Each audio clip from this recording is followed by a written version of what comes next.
माँ को लेकर मैंने आपको बहुत कहते हुए सुना, और एक आपका बड़ा फेमस कोट मुझे अच्छा लगता है, जिसमें आपने कहा था कि पिता पढ़ा लिखा हो तो ऐसा हो सकता है बेटे अनपढ़ हो जाए, लेकिन अगर माँ पढ़ी लिखी है तो कभी औलाद जो है वो अनपढ़ नहीं होगी। आपको थोड़ा बताइए ना माँ के बारे में। अपनी मम्मी को आप दिल्ली दिखाने लाए, आप बढ़िया आदर्श बेटे हैं, लोग बता दें।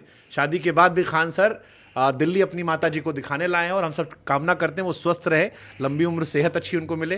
नहीं, बच्चों की बहुत दुआ थी। मम्मी का मतलब पिछले साल से जब ट्रीटमेंट करा रहे थे तो हम बच्चों से कहते भाई देखो, मतलब माता जी के लिए दुआ करो, अगर वो ठीक रहेंगे तो हम टेंशन फ्री पढ़ाएंगे। अगर मम्मी को एक छोटा सा बुखार भी आ जाता है तो हम टेंशन में चले आते हैं। तो माँ होती है, उनको वो दुनिया में हम लोग को बाकी दुनिया से 9 महीना पहले से जान रही होती है। तो माँ का दुनिया में कोई तुलना ही नहीं कर सकते। दुनिया में भगवान हर जगह नहीं रह सकता था ख्याल रखने के लिए, इसलिए उसने माँ बना दिया। और सबको सजा नहीं दे सकता था, इसलिए बीवी बना दिया। बस अगले दिन खाना खाता हूँ।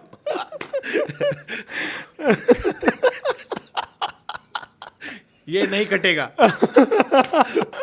और ये भाभी तक स्पेशली टैग होके पहुंचेगा। नहीं, हम लोग का भी कोई झगड़ा उगड़ा नहीं हुआ है। दूसरों के इतने झगड़ा सुलझाए हैं ना। कोई बात नहीं, लो बीपी हो तो बीवी के पास चले जाओ, हाई बीपी हो जाता है। हाँ। तो लो बीपी आपका चल रहा है, जाओ भी घरे, ये क्लिप पहुंचने दो। वो पढ़ाई के दौरान हम लोग ऐसे बोल देते थे बच्चों को समझ में आने के लिए, लो बीपी हाई बीपी सब चीज़ों के लिए। बच्चों को समझाने के लिए ना बहुत पापड़ बेलना पड़ता है, तब जाके उनको समझ में आता है कि खान सर पढ़ाते हैं तो समझ में आ जाता है। तो दुनिया ने कामयाबी देखी है, पाँव के छाले नहीं देखे। मैंने अवध ओझा सर का पॉडकास्ट किया था, तो मैंने उनसे एक सवाल पूछा था कि विकास सर या खान सर, तो उन्होंने कहा खान सर। मैंने पूछा क्यों, तो उन्होंने कहा खान सर की खूबी ये है कि एक रिक्शे वाला जो है उसको भी वो समझ में आते हैं। शिक्षा आपको कितनी आती है, उन्होंने कहा वो भी बहुत अच्छी टीचर है, बट वो पर्सनली आपको एडमायर कर रहे थे इस बात को लेकर कि वो व्यक्ति जो अशिक्षित भी है, खान सर उसे भी समझा ले जाते हैं। ये जब से आपने पढ़ाना शुरू किया तब से ऐसे ही था, या ये आपने डेवलप किया, क्या रहा इसका प्रोसेस? हम लोग देखिए, पढ़ाना तो हम लोग को था ही नहीं है।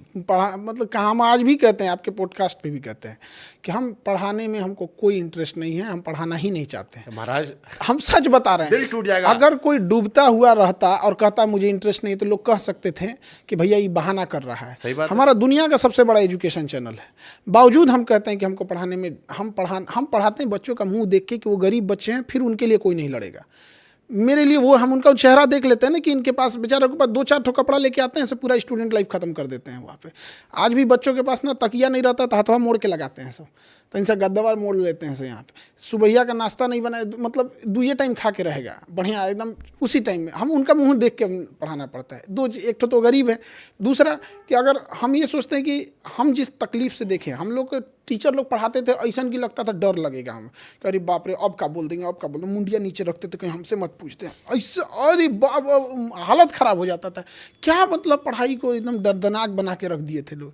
तो हमें कई बार डाउट हो जाता था, तो हम पूछने जाते थे ना तो और रद्द कर देते थे लोग। मतलब तनी सा डाउट रहता था, पूछने जाते थे तो ढेर डाउट हो जाता था। हम कहते झूठे गए, टाइम वो ख़राब हुआ। तो जो अपने दोस्त सर्कल में जो बच्चे थे उनसे जब बताते थे ना, तो वो लोग बड़ा बढ़िया बनाते थे। तो शिक्षक लोग क्या है ना, अपनी विद्वता दिखाने के चक्कर में कि हम बड़ा विद्वान हैं, हम बहुत सोफिस्टिकेटेड हैं, सभ्य भाषा बोलते हैं, एकरा चक्कर में अपने आपन भाषा ठीक रहे, अपना मतलब मैनर के चक्कर में न जाने कितना लड़कन को चौपट कर दिए। जब हमारा आर्मी में रिजेक्ट हुए हम एनडीए में, तो हम कहें क्या करेंगे, तो जब यहाँ है तो हम कहें कि ना ये नहीं होगा। लोग हमें भले कहें कि इनकी भाषा गंवारों वाली है, इनकी भाषा गांव की है, ये कुछ, ये लोग भले कहेंगे जो जर रहे हैं, लेकिन जो पढ़ रहा है वो कहेगा ना भाई इस सीधे धाएँ देखो पढ़िए में बुझा जाता है, हमको एकदम सीधे डायरेक्टे समझ में आता है कि कहना क्या चाह रहे हैं। तो मेरा बस यही उद्देश्य रहता है। अब हम कई बार देखते हैं, हम बच्चों को ये नहीं कहते हैं कि अपना लेवल उठाओ, क्योंकि बच्चों की संख्या करोड़ों में है, उतना लेवल उठाने की क्या ज़रूरत है। हम खुद से कहते हैं अपना लेवल डाउन करो, साथ ले चलते हैं इनको। यहाँ पे कैसे छूट जाएंगे? यहाँ पर अंतिम बेंच का बच्चा नहीं कह सकता सर हमको समझ में नहीं आया। नहीं, ये बात ठीक है, क्योंकि मुझे याद है जब मैं आपका पहली बार मैं इजराइल पैलेस्टीन पे आपने एक वीडियो बनाया था, और मुझे बड़ा कॉम्प्लिकेटेड इशू लगता था वो कि यार बड़ा है, और मैं आधा घंटा सुना आपको, मेरे को ऐसे रट गया, मैंने कहा यार कोई बुलाओ मैं समझा दूंगा, नक्शा बता दूं कहाँ कहाँ है, तो मुझको ये एहसास हुआ कि अगर इतनी आसानी समझ में आ रहा है तो फिर दम है।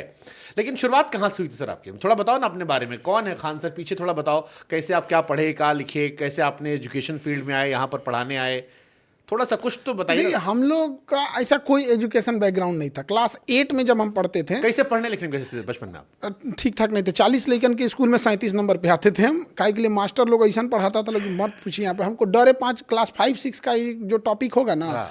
वो भी हमको एक दूगो याद है अभी तक। डरे मास्टर लोग के पिटैला के डरे याद कर लिए, तो बुझे भी नहीं कि क्या पढ़े हम वहाँ पे। और सबसे बड़ा खराबी क्या था कि हमारे घर वाले लोग, बाबू अच्छा करेगा, अंग्रेजी मीडियम में स्कूल एडमिशन करा दिया। मैं कुछ बुझाइए नहीं रहता, खाली पानी पीने का बुझाता था। मैं आई गो टू ड्रिंक वाटर, मैं आई कमिंग सर, ये कुछ बुझेबे किया। अब समझ में नहीं, हाँ बस थोड़ा बहुत ये एटिकेट्स वगैरह था। तो क्लास जब 8 में हम लोग पढ़ते थे तो हम लोग को ये था, 2-4 दोस्त थे तो कि भाई भोजपुरी में बोलते थे किंग अन कमाई जाई, कौन काम कर लिए तो जल्दी धाए दे नौकरी लग जाई हमनी के। तो हम लोग को समझ में आया कि एगो डिप्लोमा बड़ी बढ़िया चीज़ होता है, 10 के बाद डिप्लोमा कर दीजिएगा, धाए दे नौकरी हो जाता है।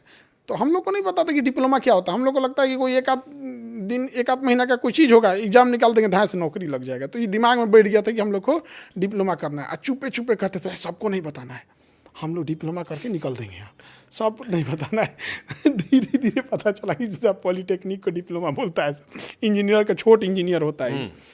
तो फिर पता चला कि ये डिप्लोमा बड़ी चर्चा था। अब बाद में पता चला कि अरे बाप हो बाप, तो इसमें भी पढ़ना है। तो फौज वाला सबसे अच्छा रास्ता होता है। तो एनडीए में सोचे थे लोग निकलेंगे लोग यहाँ एनडीए में। तो उसके साथ जब नहीं हुआ तब क्या करेगा आदमी, कुछ नहीं कर सकता था। तो ये थोड़ा सा नहीं सेलेक्शन, जब आप छट जाते हैं तो थोड़ा सा डिप्रेस्ड हो जाते हैं। और जो एज होता है ना, उस एज में बड़ी दिक्कत होता है।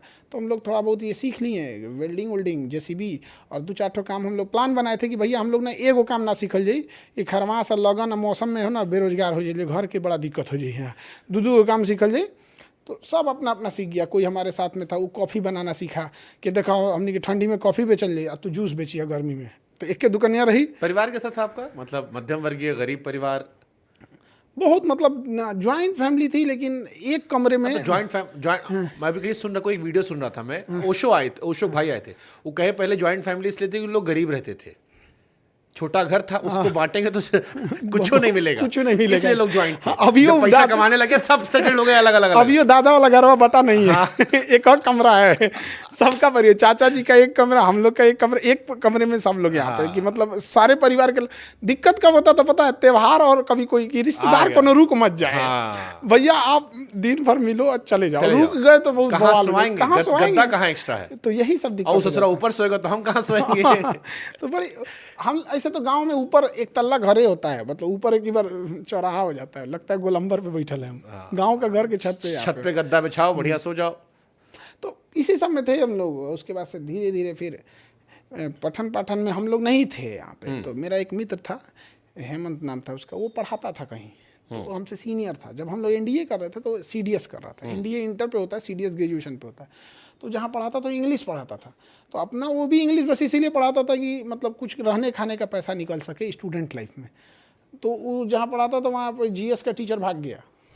अब पता नहीं क्या हुआ, डिस्प्यूट होकर भाग गया। तो पता चला काहे भाग गया, तो भैया एक बहुत अच्छे वहाँ जीएस के टीचर थे, उनका नौकरी लग गया तो वो चले गए, उसके जगह ये आया तो ये भाग गए, बहुत झमेला हुआ। तो वही हमको कहा कि भाई चलना, तनी मनी पढ़ा दोगे तो हो जाएगा।